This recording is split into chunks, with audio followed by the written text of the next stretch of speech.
नमस्कार, देवभूमि समाचार में बहुत स्वागत है आपका। मैं हूं आपके साथ प्रियंका मिश्रा। बुलेटिन की करेंगे शुरुआत। सूबे के मुख्यमंत्री पुष्कर सिंह धामी ने गांधी जयंती और लाल बहादुर शास्त्री की जयंती के मौके पर श्रद्धा सुमन अर्पित किए। इस दौरान मुख्यमंत्री ने इन दोनों ही व्यक्तियों के दिखाए गए पथ पर चलने और इनसे सीख लेने की बात कही है। तो वहीं आज उत्तराखंड के इतिहास में एक काले दिन के रूप में भी इसे मनाया जाना है, क्योंकि आज के दिन मुजफ्फरनगर, रामपुर में उत्तराखंड आंदोलनकारियों पर गोलियां चलाई गई थी, जिसमें कई लोग शहीद भी हुए थे, जिसके लिए मुख्यमंत्री धामी ने शहीद स्मारक स्थल पर पहुंचकर उन सभी अमर शहीदों को श्रद्धांजलि अर्पित की। आपको बता दें कि मुख्यमंत्री आज मुजफ्फरनगर के दौरे पर भी रहेंगे, जहां रामपुर तिराहा पहुंचकर शहीदों को श्रद्धांजलि भी देंगे। को काम करना होगा। आज हमारे देश के यशस्वी प्रधानमंत्री मोदी जी बापू के सपनों को पूरा करने के लिए, स्वच्छ भारत बनाने के लिए उन्होंने देश के अंदर अनेक अभियान प्रारंभ किए हैं। उन अभियानों को गति मिल रही है। लाल बहादुर शास्त्री ने जिन किसानों और जवानों की बात की थी, उसमें अनुसंधान और विज्ञान जोड़कर माननीय प्रधानमंत्री मोदी जी के नेतृत्व में वो भी आगे बढ़ रहा है। निश्चित रूप से आज हम उनको याद कर रहे हैं, उनका स्मरण कर रहे हैं कि उन्होंने अपने जीवन को देश और समाज के लिए लगाने का काम किया। मैं उन्हें अपनी श्रद्धांजलि अर्पित करता हूं। और आज 2 अक्टूबर जहां उत्तराखंड राज्य की प्राप्ति के लिए मुजफ्फरनगर में एक ऐसा कांड हुआ जिसको हम शब्दों में व्यक्त नहीं कर सकते। इतना क्रूरतम था। इस प्रकार से हमारी माताओं बहनों के साथ, हमारे नौजवान साथियों के साथ जो अलग राज्य की प्राप्ति के लिए आंदोलन कर रहे थे, उन सभी को भी हम श्रद्धा सुमन अर्पित करते हैं। और इसके बाद अगली खबर देहरादून से है। महात्मा गांधी की 154वीं जयंती, पुलिस मुख्यालय में दी गई श्रद्धांजलि, आला अधिकारियों को दिलाई गई शपथ। महात्मा गांधी की 154वीं जयंती, आला अधिकारियों को दिलाई गई शपथ, पुलिस मुख्यालय में दी गई श्रद्धांजलि। तो राष्ट्रपिता महात्मा गांधी की 154वीं जयंती पर आज जगह जगह कार्यक्रमों का आयोजन किया जा रहा है। ऐसे में पुलिस मुख्यालय में भी पूज्य बापू जी को श्रद्धांजलि अर्पित की गई। तस्वीरें आप देख पा रहे हैं। साथ ही साथ आला अधिकारियों को राष्ट्रपिता की राह पर चलने की, उनके बताए गए रास्ते पर चलने की शपथ भी दिलाई गई।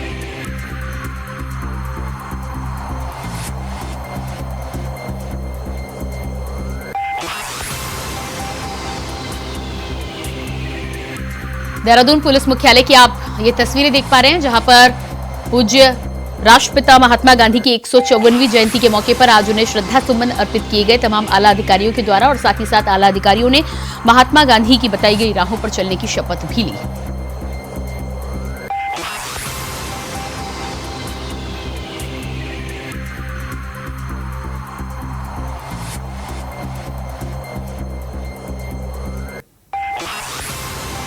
देहरादून से खबर। महात्मा गांधी की 154वीं जयंती, पुलिस मुख्यालय में दी गई श्रद्धांजलि, तमाम आला अधिकारियों ने ली बापू की राह पर चलने की शपथ।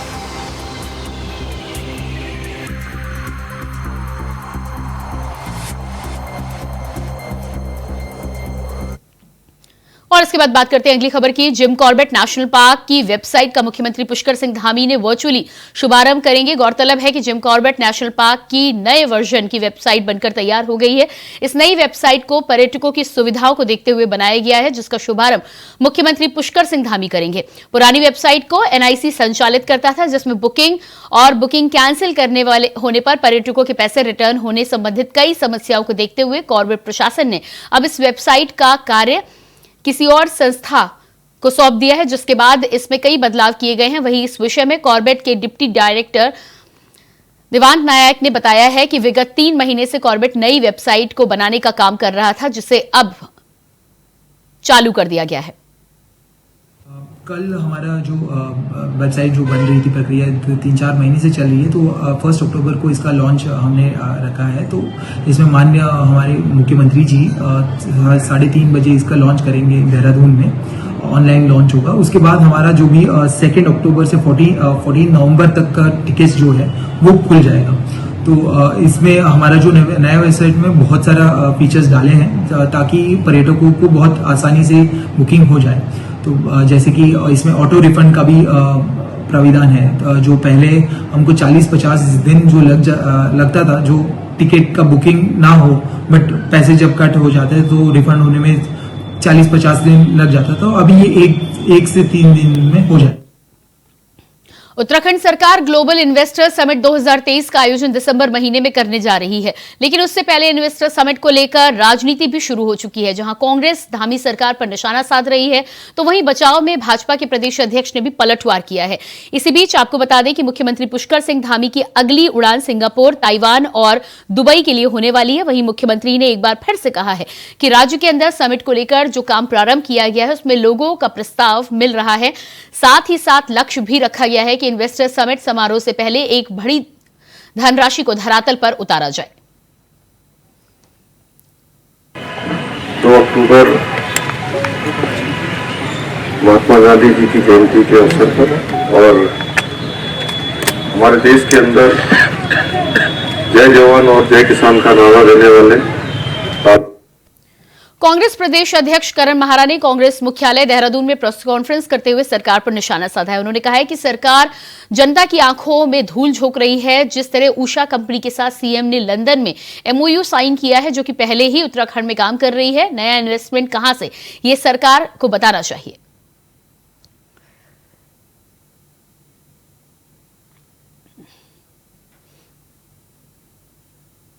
देखिए, मुझे लगता है कि मुख्यमंत्री जी के इन्वेस्टमेंट की दृष्टि से जो प्रयास हो रहे हैं, कांग्रेस से पचा नहीं पा रही है। बौखलाहट में उद्यमी है, उद्यमी जहां मिलना चाहेंगे मेरे मुख्यमंत्री वहां जाएंगे। हमें उद्यम चाहिए, अपने राज्य के अंदर इन्वेस्टमेंट चाहिए, इसलिए उद्यमी के साथ उस पर प्रश्न खड़ा कर कांग्रेस ने अपनी मंशा जाहिर कर दी है। कोई भी कंपनी का मालिक भारतवर्ष का अगर दूसरा प्रश्न, वो भारतवर्ष का उद्योगपति है और विदेशों में उसका उद्योग है, तो मुख्यमंत्री जी ने अगर विदेश की भूमि पर भी उसके मान प्रतिष्ठा को बढ़ाया है तो उसका सम्मान करना चाहिए। इसलिए मैं कह सकता हूं कि कांग्रेस बौखलाहट में, राज्य के विकास की तो उनकी कोई नीति कभी रही नहीं, और जो गति के साथ राज्य के विकास के साथ उसका धामी प्रयास कर रहे हैं, उस पर प्रश्न खड़ा करके इस राज्य की जनता का कांग्रेस अपमान कर रही है। वहीं बीजेपी के प्रदेश अध्यक्ष महेंद्र भट्ट ने भी करण माहरा पर पलटवार किया है। ग्लोबल इन्वेस्टर समिट को लेकर माहरा के बयान पर पलटवार करते हुए महेंद्र भट्ट ने कहा है कि मुख्यमंत्री पुष्कर सिंह धामी के इन्वेस्टर समिट के प्रयासों को कांग्रेस बौखलाहट में हजम नहीं कर पा रही है, जिसके कारण कांग्रेस बेबुनियाद आरोप मुख्यमंत्री और राज्य सरकार पर लगा रही है।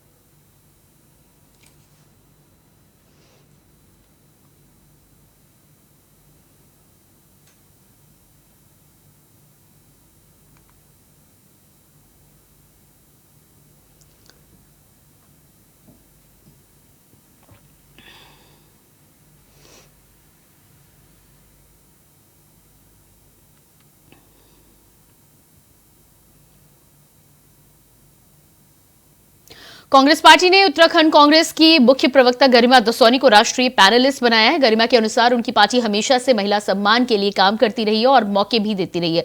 उनके अनुसार कांग्रेस ही ऐसी पार्टी है जिसमें महिलाओं को लगातार आगे बढ़ने के अवसर मिलते रहते हैं।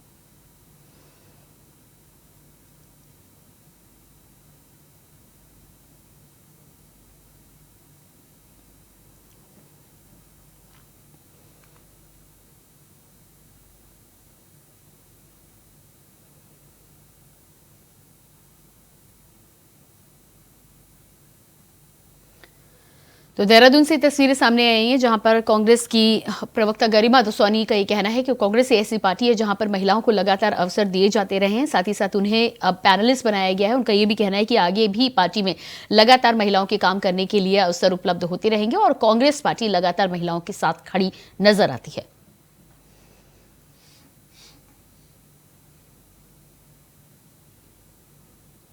तो गरिमा दसौनी को राष्ट्रीय पैनलिस्ट बनाया गया है। कांग्रेस महिला सम्मान के लिए लगातार काम करती हैं। साथ ही साथ उत्तराखंड में देखा जाए तो गरिमा दसौनी लगातार हर मुद्दे पर मुखर होकर अपनी आवाज उठाती हुई नजर आती हैं। महिलाओं के मुद्दे पर भी गरिमा दसौनी का कहना है कि कांग्रेस में लगातार महिलाओं को उचित अवसर दिए जाते हैं। महिलाओं के काम करने के लिए पार्टी बेहतर काम कर रही है और लगातार आगे भी उनका ये कहना है कि महिलाओं को कांग्रेस पार्टी ही ऐसी पार्टी है जिसमें महिलाओं को लगातार अवसर मिलते हैं और आगे बढ़ने का मौका बराबरी से दिया जाता है।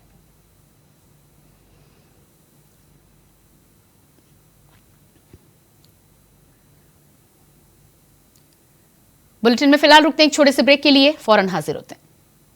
ब्रेक के बाद बात करेंगे अगली खबर की। पंजाब में बहुत ही जल्द लोकायुक्त की नियुक्ति की जाएगी, ये कहना है पंजाब के विधायक और आम आदमी पार्टी के उत्तराखंड प्रभारी वीरेंद्र गोयल का। उन्होंने कहा है कि राज्य में गवर्नर सरकार को काम नहीं करने दे रही है। साथ ही साथ कांग्रेस विधायक सुखपाल सिंह खेरा की गिरफ्तारी पर उन्होंने कानून के द्वारा अपनी कार्रवाई किए जाने की बात की है। बता दें कि कांग्रेस विधायक सुखपाल सिंह खेरा पिछले दिनों पंजाब से गिरफ्तार किए गए थे।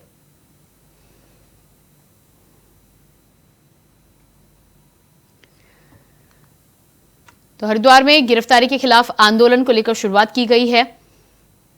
धर्मनगरी के साथ ही साथ पंजाब में भी जल्द लोकायुक्त लागू करने की यहां पर बात की गई है और तमाम कार्यकर्ताओं का ये कहना है कि लगातार लोकायुक्त लागू होने के बाद सरकारों के साथ ही साथ बेहतर और पारदर्शी तरीके से काम करने का अवसर मिल पाएगा। आपको बता दें कि कांग्रेस में नेता सुखबीर सिंह खेरा की गिरफ्तारी के विरोध में यह आंदोलन हरिद्वार में किया जा रहा है।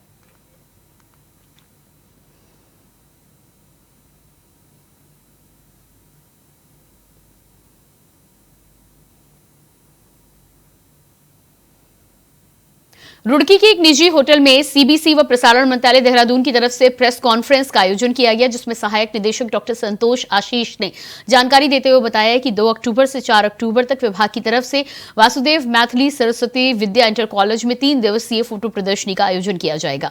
ये मेरी माटी मेरा देश और मिट्टी को नमन वीरों का वंदन कार्यक्रम पर आधारित होगी। पत्रकार वार्ता का मुख्य मुद्दा है केंद्रीय संचार ब्यूरो, सूचना और प्रसारण मंत्रालय, भारत सरकार के प्रादेशिक कार्यालय देहरादून द्वारा एक 3 दिवसीय चित्र प्रदर्शनी आयोजित की जा रही है, जो कि वासुदेव मैथिली सरस्वती विद्या इंटर कॉलेज में आयोजित की जा रही है, रुड़की शहर में। इस चित्र प्रदर्शनी के दौरान हमने 4 विषय रखे हैं, जिसमें एक विषय हमारा है स्वच्छता ही सेवा, दूसरा है मेरी माटी मेरा देश, जिसके तहत हम अपने देश के वीर स्वतंत्रता सेनानियों और वीरों को सम्मान करने के तहत जिन्होंने अपना जीवन देश के लिए बलिदान कर दिया, उनको याद करने का, उनको सम्मान के तहत हम इस कार्यक्रम को आयोजित कर रहे हैं। और तीसरा कार्यक्रम हमारा है प्रधानमंत्री विश्वकर्मा कौशल विकास योजना, जिसके तहत हमारे देश के जितने भी स्वर्णकार, लोहार, बढ़ई, काश्तकार ये सब हैं, उन सभी को सरकार 3 लाख इस योजना के तहत जो हैं उन लोगों को 3 लाख रुपए का लोन देती है, मात्र 5% ब्याज पर। चमोली में भी स्वच्छता पखवाड़े के तहत श्रमदान किया गया। चमोली में सुबह 10 बजे से जिला प्रशासन की स्वच्छता के नाम पर श्रमदान का वृहद सफाई अभियान चलाया गया। नगर पालिका अध्यक्ष पुष्पा पासवान और अपर जिलाधिकारी डॉक्टर अभिषेक त्रिपाठी ने स्वच्छता की शपथ दिलाते हुए बालिका इंटर कॉलेज गोपेश्वर से स्वच्छता श्रमदान कार्यक्रम का शुभारंभ किया।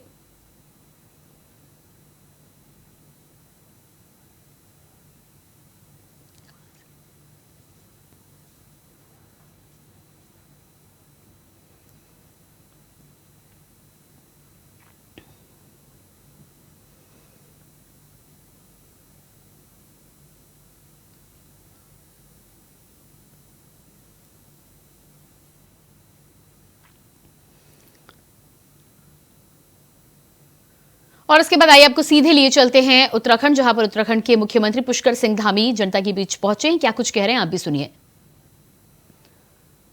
तो 29 साल पहले अलग राज्य की मांग को लेकर उत्तराखंड से आंदोलन की शुरुआत की गई थी। आज उसी मौके पर 1 से 2 अक्टूबर 1994 की रात को दिल्ली जाते समय हजारों आंदोलनकारियों को मुजफ्फरनगर में रामपुर तिराहा पर रोक लिया गया था। यहां पर पुलिस और आंदोलनकारियों के बीच तीखी झड़प हुई, जिसके बाद पुलिस की फायरिंग में 7 आंदोलनकारियों की मौत हो गई थी।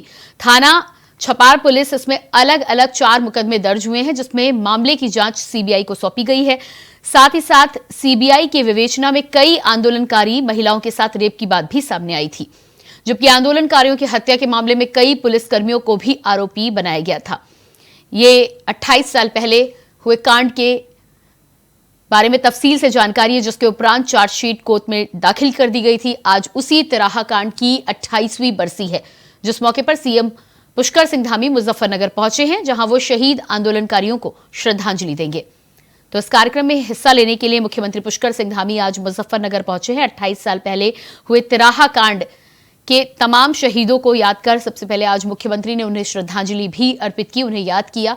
और जिस तरह से आपको जानकारी हमने बताई कि पुलिसकर्मियों के द्वारा तमाम आंदोलनकारियों पर लगातार गोलियां बरसाई गई थी, गोलियों से उन्हें भून दिया गया था, उनका दोष सिर्फ इतना था कि वो अपने राज्य की बेहतरी के लिए आंदोलन कर रहे थे। उसी तिराहा कांड को याद करते हुए शहीदों को नमन करने के लिए, उन्हें श्रद्धा सुमन अर्पित करने के लिए आज उत्तराखंड के मुख्यमंत्री पुष्कर सिंह धामी मुजफ्फरनगर पहुंचे हैं। विशेष कार्यक्रम में हिस्सा ले रहे हैं और कुछ समय के बाद में जनता को संबोधित भी करेंगे। तो तस्वीरें आप देख पा रहे हैं, उत्तराखंड से सीधे तस्वीरें। तिराहा कांड की 28वीं बरसी के मौके पर मुख्यमंत्री पुष्कर सिंह धामी पहुंचे हैं। 29 साल पहले अलग राज्य की मांग को लेकर इस आंदोलन की शुरुआत की गई थी। उत्तराखंड का गठन कहीं ना कहीं इसी आंदोलन की उपज माना जाता है। इसी के सहारे उत्तराखंड आज एक अलग राज्य के रूप में स्थापित हो पाया है, विकसित हो पाया है। 1 से 2 अक्टूबर 1994 की रात को दिल्ली जाते समय हजारों आंदोलनकारियों को मुजफ्फरपुर में रामपुर तिराहा पर रोका गया था और उसके बाद उन पर ताबड़तोड़ गोलियां पुलिस के द्वारा बरसाई गई थी। उस समय यह यूपी का हिस्सा हुआ करता था और ऐसे में वर्तमान समय में उत्तराखंड में होने के बाद भी मुजफ्फरनगर का तिराहा कांड मशहूर कांड है। उत्तराखंड की कहीं ना कहीं गठन में इसकी अहम भूमिका मानी जाती है। तो रामपुर तिराहा पर हजारों आंदोलनकारियों के बीच और पुलिस के बीच तीखी झड़प हुई, जिसके बाद पुलिस की फायरिंग में 7 आंदोलनकारियों की मौके पर ही मौत हुई थी। जबकि इसमें अगर आगे जानकारी की बात की जाए तो छपार पुलिस ने इसमें अलग अलग मुकदमे दर्ज किए थे। मामले की जांच सीबीआई ने की थी।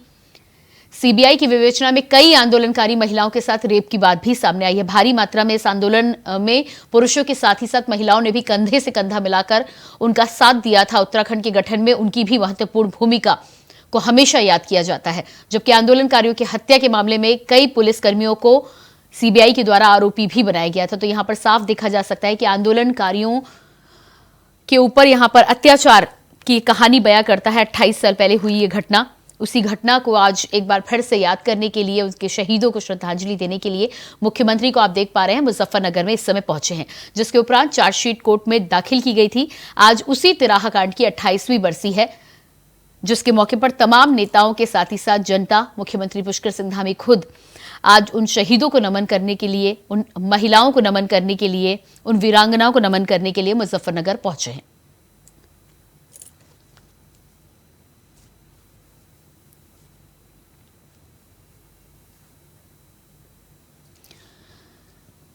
तो आपको बता दें, मुख्यमंत्री पुष्कर सिंह धामी मुजफ्फरनगर पहुंच चुके हैं, मंच पर मौजूद हैं। तस्वीरें आप देख पा रहे हैं, उत्तराखंड में विशेष कार्यक्रम की ये तस्वीरें हैं। 28वीं तिराहा कांड की बरसी के मौके पर मुख्यमंत्री आज पहुंचे हैं। तमाम शहीदों को नमन करेंगे, साथ ही साथ जनता को भी संबोधित करेंगे। जिस मौके पर सीएम धामी मुजफ्फरनगर पहुंचे, जहां वो शहीद आंदोलनकारियों को श्रद्धांजलि देंगे।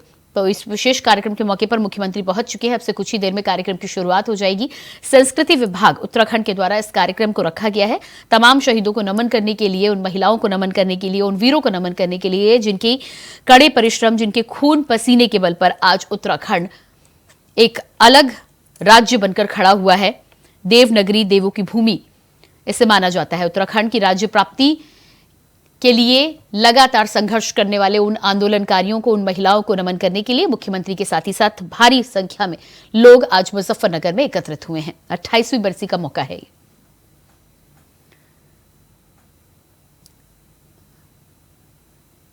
तो तिराहा कांड की 28वीं बरसी के मौके पर आज आंदोलनकारियों को नमन करने के लिए मुख्यमंत्री के साथ ही साथ भारतीय जनता पार्टी के उत्तराखंड के तमाम बड़े नेता मंच पर आसीन हैं। साथ ही साथ जनता भी उन शहीदों को नमन करने के लिए पहुंची है। तो लगातार जिस तरह से यहां पर जानकारी सामने आई है, सीबीआई की जांच के बाद इस बात का पता चला था कि पुलिस की भूमिका कहीं ना कहीं संदिग्ध थी। पुलिस के द्वारा जिस तरह से आंदोलनकारियों पर ताबड़तोड़ गोलियां बरसाई गई हैं, साथ ही साथ महिलाओं के साथ भी बर्बरता की घटनाएं सामने आई हैं। ऐसे में पुलिस को भी सीबीआई ने दोषी माना था और कई ऐसे केसेस थे जिसमें पुलिस के ऊपर चार्जशीट फाइल की गई, एफआईआर दर्ज की गई उनके खिलाफ। पुलिस के ऊपर तमाम आंदोलनकारियों की हत्याओं के साथ ही साथ महिलाओं के साथ बर्बरता करने का भी आरोप है, जो कि अपने आप में एक काले दिवस के रूप में उत्तराखंड में याद किया जाता है।